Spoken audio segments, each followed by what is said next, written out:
Псалом 92. Песен за съботния ден. Добро е да славословим Господа и да пеем хваление на Твоето име, Всевишни, да възвестяваме на ранина милостта Ти и истината Ти всяка нощ. С 10-струнен инструмент и с псалтир, с тържествена мелодия на арфа. Защото си ме развеселил, Господи, с деянията си, ще се радвам в делата на ръцете Ти. Колко са велики Твоите дела, Господи! Твърде дълбоки са мислите Ти.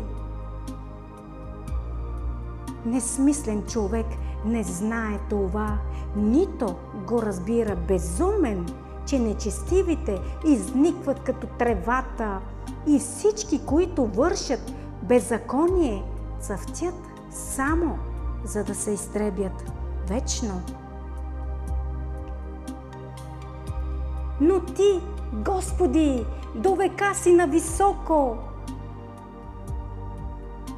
защото ето, враговете Ти, Господи, ето, враговете Ти ще погинат, ще се разпръснат всички, които вършат беззаконие. Но моя рог Ти ще въздигнеш като рог на див вол.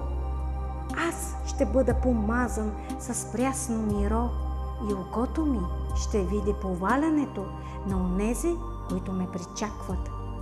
Ушите ми ще чуят за възмездието над злодейците, които се вдигат против мене.